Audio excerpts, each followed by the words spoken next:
Member for Drysdale. Thank you, Madam Speaker.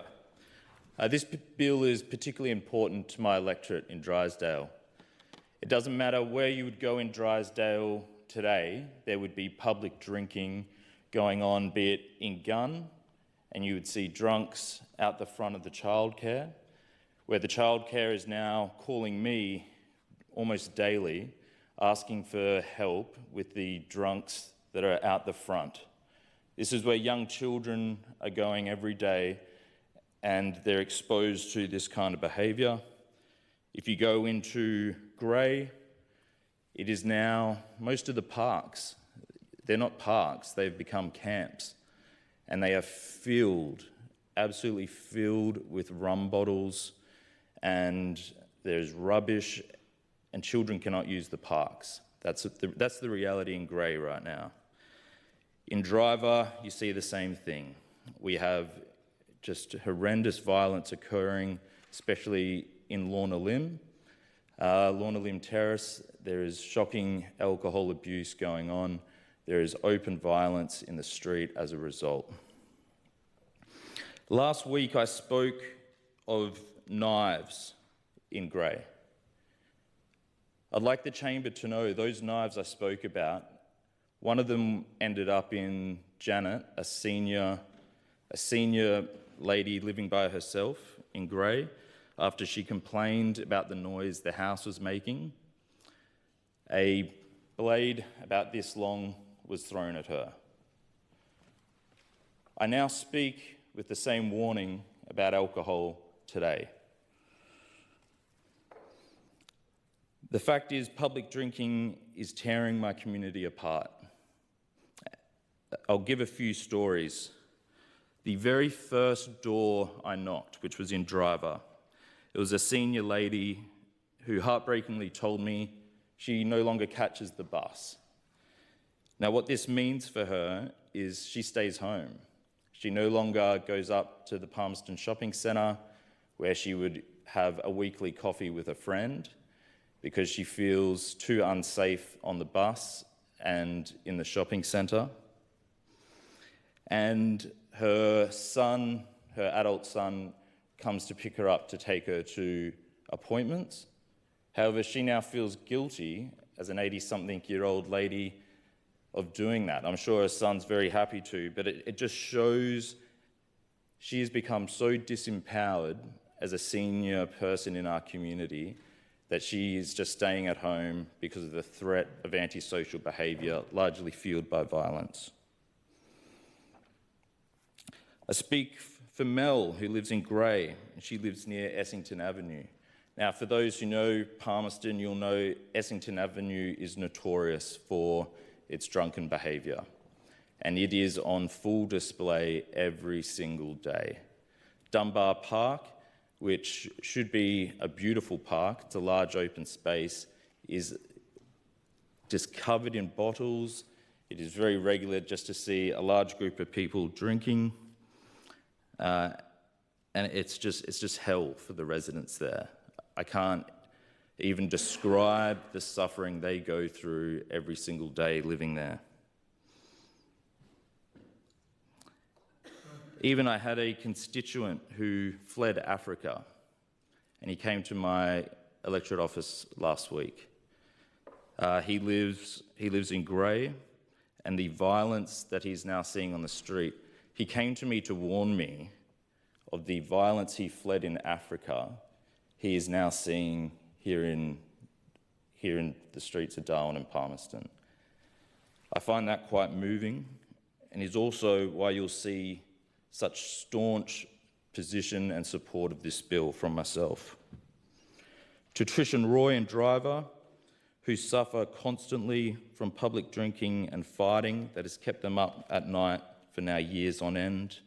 To Katie in Cornwallis, who is also a migrant. Katie bought in Cornwallis, not being a local, she thought she was buying a well-priced, nice house. She lives now petrified of living there as a single woman. And also, on just this weekend, a constituent who's asked to remain anonymous contacted me that she is now 7 weeks sober, which is fantastic. But the public drinking going on out the front of her house, she said it's making her think of going back to the bottle. Now I told her to stay firm and that we're doing measures to help reduce it. But that's the reality. We've got someone who is trying to break their addiction, and it's amazing she's been sober for 7 weeks, and I really applaud that. It's fantastic. And I don't want the environment in the residential area to push people to relapse. Tom Price Park in Gunn, a few years ago, was a beautiful childhood. It was a beautiful playground. It's a few hundred metres from my house. It can't be used anymore. A youth burnt it down at the start of the year, and then it is now turned into a campsite. Now, I actually went to that campsite. There was about 40 people there, and I spent a good couple of hours talking to everyone. I even did I put it on my Facebook, and I did a mobile office there, and I spoke to everyone there. Only 2 people there were legitimately homeless, and I can speak on this on another matter, but I spent about 3 hours trying to find them a place to stay, and there just isn't. But putting that aside, the others were not homeless.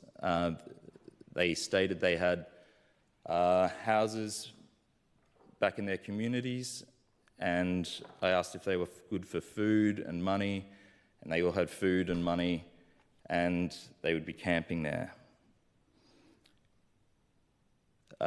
What ended up happening, they started drinking, and they built a fire, which also required the fire department to come out and put that out because it's very dry this time of year. And so the fire spread. This is right in a residential area. So these are some of the real threats.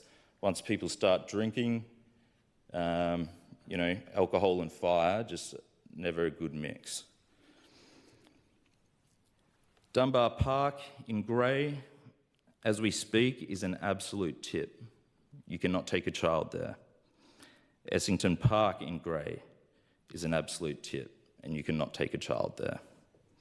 Harvest Corner Community Garden is an absolute tip, and you cannot take a child there. The Grey Community Hall, the public drinking out the front, there's a seniors club which I regularly visit, the 50+ club. They went to have a barbecue, and when they arrived in the morning, feces had been laid on top of the barbecue by the group that had been drinking there. Essington Park is the same. Grey Primary School. If you walk, I spoke of how amazing Grey Primary School is last week. The walk anywhere around Grey Primary School is littered in broken Bundy rum bottles. I mean, it is everywhere. And regularly, children walk to school, and there is large groups of people still drinking in the street. I will not stand in this chamber whilst that is happening in my community and accept that.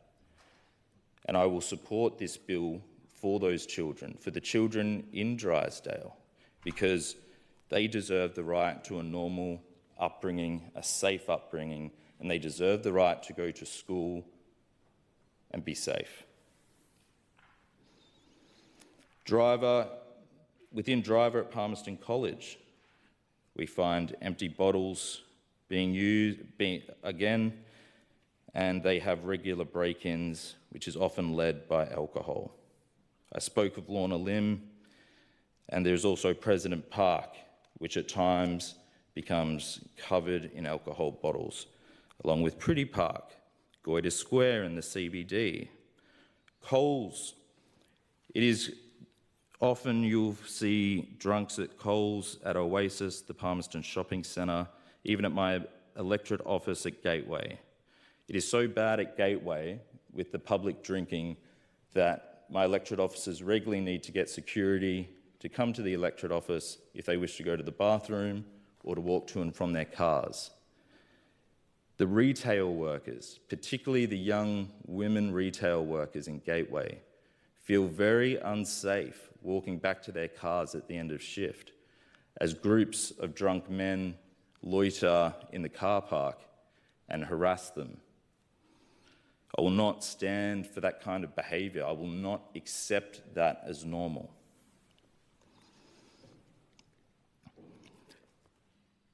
We've heard of DV.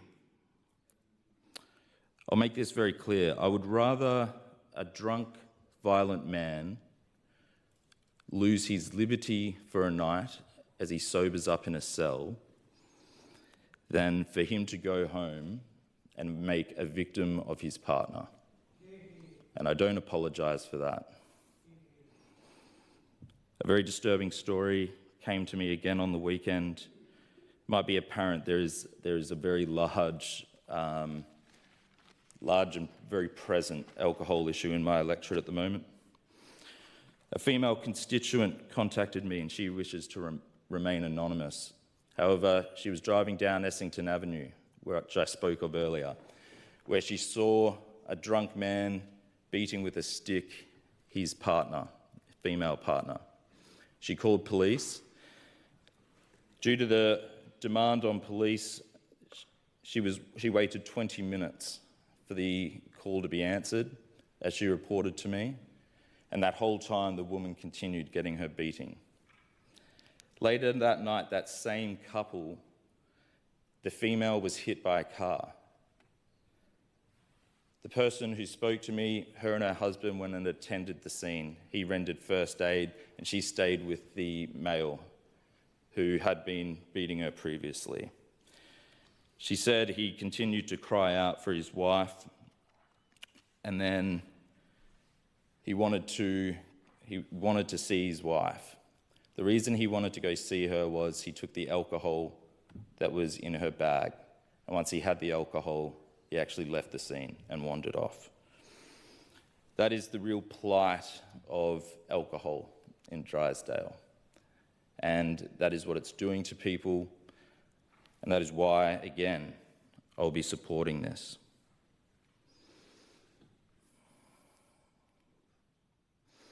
I do agree with the member for Johnston in the causes of addiction.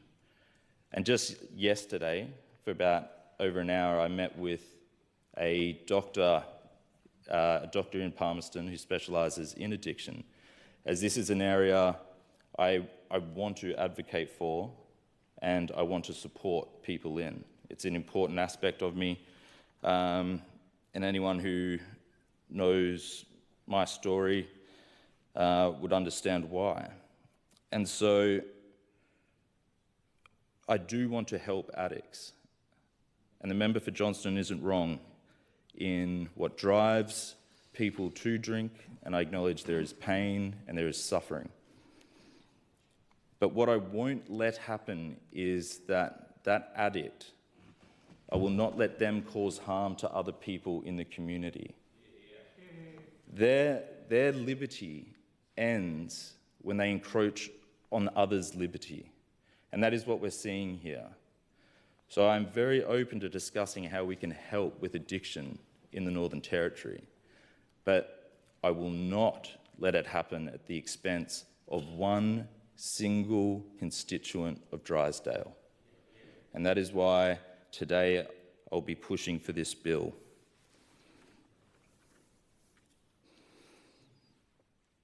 I've also spoken to Larrakia elders in my electorate.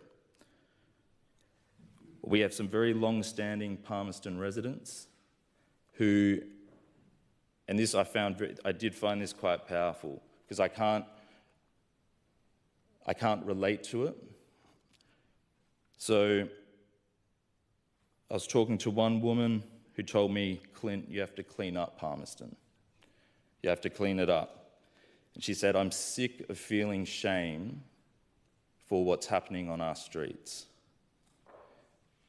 And that actually, I did find it really hit me, because I haven't experienced that. And so I also support this bill for her and her family, so that she doesn't feel like the actions of others reflect on her. Because she's been a resident of Palmerston for 40 years. She's a very respected member of the community, and for her also, I support this bill. I'd like to warn the chamber. We've heard it multiple times coming from opposition and crossbench. We can't keep reducing every argument in this chamber to race. The member for Mulca, you spoke well, and you brought Martin Luther King, who I agree is a great man. He also spoke of judging people not by the colour of their skin, but by the content of their character. And none of these bills are aimed at any race. I would die on a hill before we do that. And so I aim to make it safer in the streets of Drysdale. And through this bill, that is what we'll do. Thank you, Madam Speaker.